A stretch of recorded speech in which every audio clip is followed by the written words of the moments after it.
Hello and welcome to your channel as they like it. Indian history की series में आज हम आपके लिए लेके आए हैं land revenue policies of the East India Company. ये लैंड रेवेन्यू पॉलिसीज़ कई लोगों को कंफ्यूजिंग लगती है, इसीलिए हम इसको आसान भाषा में समझेंगे।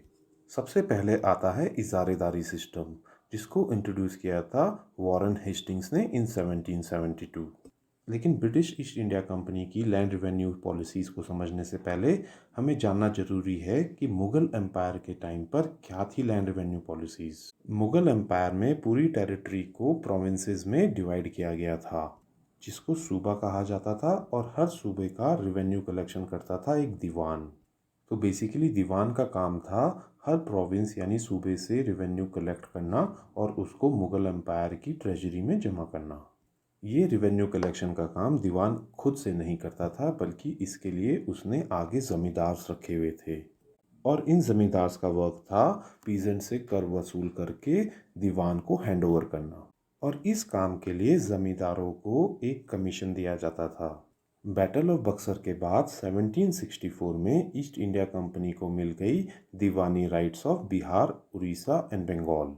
और ये diwani rights East India Company को दिए थे मुगल एम्परर शाह आलम टू ने इन 1765। इसका मतलब ये हुआ कि ब्रिटिश ईस्ट इंडिया कंपनी ने दीवान्स को रिप्लेस कर दिया, और अब रिवेन्यू कलेक्शन का काम ईस्ट इंडिया कंपनी को मिल गया, जो कि एक फिक्स्ड रिवेन्यू मुगल एम्पायर को देते थे। हालांकि ब्रिटिश ईस्ट इंडिया कंपनी ने वॉरेन हेस्टिंग्स के टाइम पर यह फिक्स्ड रिवेन्यू भी मुगल एम्पायर को देना बंद कर दिया। तो बेसिकली 1765 में ईस्ट इंडिया कंपनी को दीवानी मिलने के बाद ईस्ट इंडिया कंपनी का मेन एम था मैक्सिमम से मैक्सिमम रेवेन्यू कलेक्शन। आइए अब देखते हैं इजारीदारी सिस्टम, जो कि वॉरेन हेस्टिंग्स ने 1773 में बंगाल प्रोविंस में लागू किया था। इस इजारेदारी सिस्टम में एज्यूम किया जाता था कि सारा लैंड स्टेट को बिलोंग करता है। Izaredari system first land revenue system है जिसको इम्प्लीमेंट किया गया था इंडिया में by the British. Izaredari system में ज़मीनों का ऑक्शन किया जाता था और हाईएस्ट बिडर को रेवेन्यू कलेक्शन की जिम्मेदारी दी जाती थी।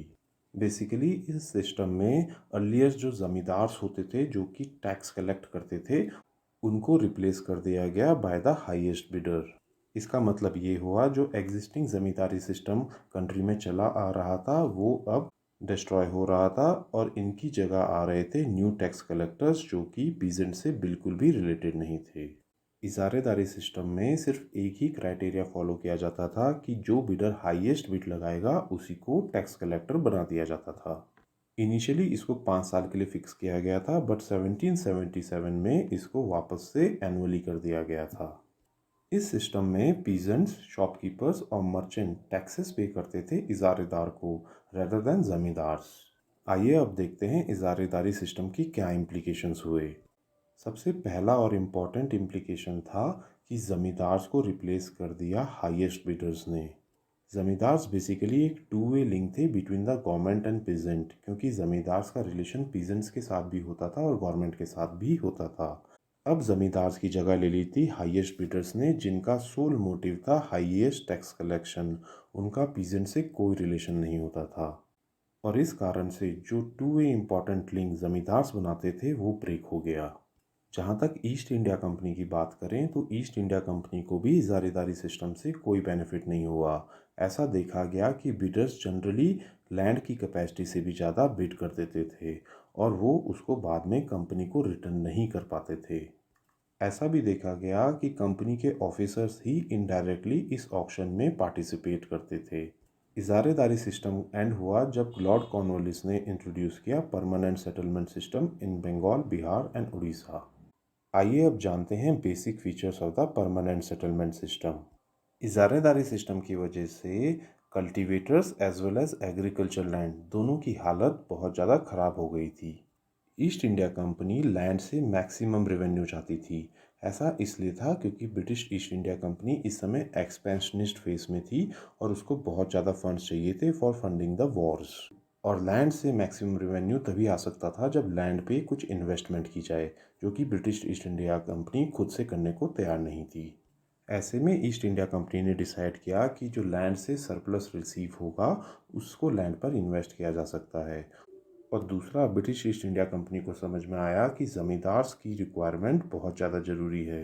क्योंकि ज़मींदार ही पीजेंट से आसानी से टैक्स कलेक्ट कर सकते हैं और साथ ही साथ वो एक बफर भी बने रहेंगे अगर कोई एग्रीकेरियन क्राइसिस या रिवोल्ट्स हुए against the East India company. इस सिस्टम का एक फ़ायदा ये भी था कि ब्रिटिश ईस्ट इंडिया कंपनी को पीजेंट से डायरेक्टली डील नहीं करना था और उनको डील करना होता था ज़मींदार से, जिसका एक और फ़ायदा ये था कि ज़मींदार अब ईस्ट इंडिया कंपनी की तरफ ज़्यादा लॉयल हो जाएंगे। परमानेंट सेटलमेंट सिस्टम में ईस्ट इंडिया कंपनी ने डिसाइड किया कि जो सरप्लस रेवेन्यू होगा वो ज़मींदार लैंड पर इन्वेस्ट करेंगे और ज़मींदारों को रिकॉग्नाइज किया गया as the owner of the land. ऐसा इसलिए किया गया ताकि ज़मींदार लैंड का ख्याल भी रखें और सरप्लस रेवेन्यू को लैंड पर इन्वेस्ट भी करते रहें।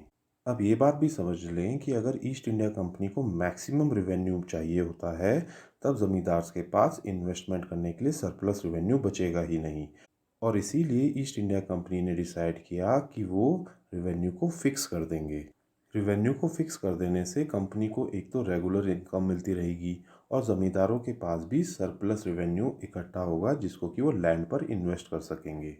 लेकिन यहाँ पर एक कैच है, क्योंकि लैंड रेवेन्यू हमेशा के लिए फ़िक्स किया जाना था, इसीलिए ब्रिटिश ईस्ट इंडिया कंपनी ने इसको मैक्सिमम लेवल पर फिक्स किया।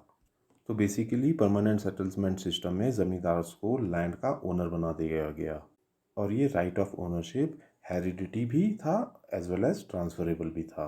परमानेंट सेटलमेंट सिस्टम में ज़मींदार पीजेंट से टैक्स कलेक्ट करके कंपनी को फिक्स्ड रेवेन्यू दिया करते थे और जो भी उनके पास सरप्लस रेवेन्यू जनरेट होगा उसको वो इन्वेस्ट कर देंगे लैंड में।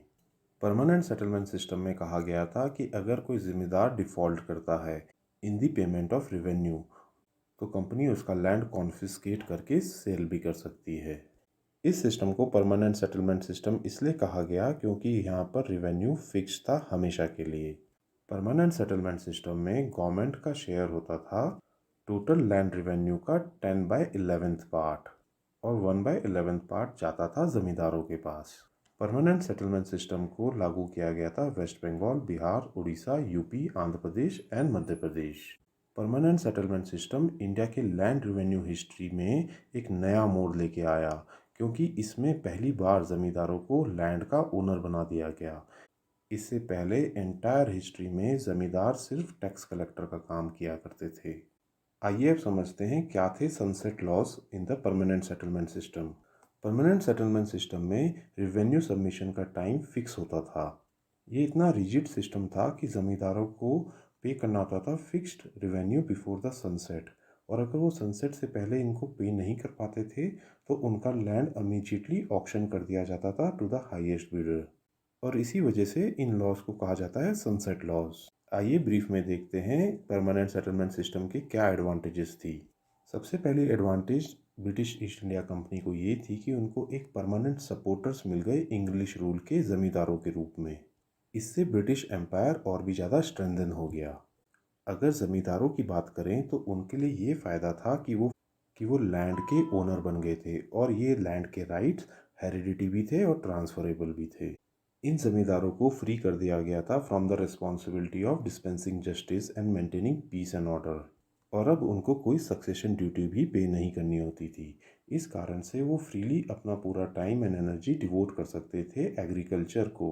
ब्रिटिश ईस्ट इंडिया कंपनी को एक और इम्पॉर्टेंट फ़ायदा ये हुआ कि अब उसको रेवेन्यू एडमिनिस्ट्रेशन की रिस्पॉन्सिबिलिटी लुक आफ्टर नहीं करनी थी और अब उसके ऑफिसर्स पूरा फोकस कर सकते थे on the increase of trade of the company as well as increasing the empire of the East India Company. आइए अब देखते हैं परमानेंट सेटलमेंट सिस्टम की क्या डिसएडवांटेजेस थी। परमानेंट सेटलमेंट सिस्टम पीजेंट्स के लिए बहुत ही ख़राब समय लेके आया। पहला तो लैंड के राइट्स ज़मींदारों को दे दिए गए थे। दूसरा, जो रेवेन्यू कलेक्ट किया जाना था वो बहुत हाई रखा गया था और साथ ही रेवेन्यू कलेक्शन सिस्टम बहुत ही रिजिड था। इसकी वजह से कल्टीवेटर्स को लोन लेना पड़ता था फॉर पेइंग द रेंट्स और इस कारण से वो मनी लेंडर्स के चंगुल में भी फंस गए। 19th सेंचुरी के फर्स्ट डेकेड तक कल्टीवेशन धीरे धीरे एक्सपैंड करी और मार्केट प्राइसेस भी राइज कर गए। इससे ज़मींदारों की इनकम तो इंक्रीज़ हुई लेकिन कंपनी की इनकम ज़रा भी इंक्रीज़ नहीं हुई। ऐसा इसलिए हुआ क्योंकि परमानेंट सेटलमेंट सिस्टम ने कंपनी को जो रेवेन्यू पे किया जाना था वो फिक्स्ड था अगर हम ज़मींदारों की बात करें तो ज़मींदारों ने इनिशियली तो सफ़र किया क्योंकि कंपनी ने रेवेन्यू डिमांडेड बहुत ज़्यादा हाई रखा हुआ था और इस कारण से कई सारे ज़मींदारों की ज़मीन उनसे छिन गई और बहुत से ज़मींदार मनी लेंडर्स के पास फंस गए। इसका ये मेजर इम्पैक्ट हुआ कि जो लैंड ट्रेडिशनली ज़मींदारों के पास होता था वो ट्रांसफ़र हो गया ट्रेडर्स एंड प्रॉफिटियर्स के पास और इन्हीं ट्रेडर्स और प्रॉफिटियर्स ने धीरे धीरे ज़मींदारों को रिप्लेस कर दिया। इन न्यू ज़मींदार्स का लैंड पर कोई भी इंटरेस्ट नहीं था और उनका सोल एम था मैक्सिमम रिवेन्यू कलेक्ट करना। धीरे धीरे ये ज़मींदार काफ़ी पैसे वाले हो गए और ये सिटीज़ में शिफ्ट कर गए और इसी की वजह से जनरेट हुआ a system of absentee landlordism. ये बड़े ज़मींदार शहरों में रहते थे और इन्होंने अपने अंडर छोटे ज़मींदार रख लिए जो कि पीजेंट से टैक्स कलेक्ट करके इन बड़े ज़मींदारों को देते थे। तो दोस्तों ब्रिटिश लैंड रिवेन्यू पॉलिसीज़ की इस पार्ट में हमने देखा Izaredari system and permanent settlement system. इसी सीरीज़ के नेक्स्ट पार्ट में हम देखेंगे क्या था Mahalwari system, Ryotwari system, Malguzari system and Taluqdari system. अगर आपको ये वीडियो पसंद आई हो तो हमारे चैनल को लाइक एंड सब्सक्राइब करें। साथ ही इंस्टाग्राम और टेलीग्राम से जुड़ें जहाँ की हम free question bank and free PDF देते हैं। Thank you.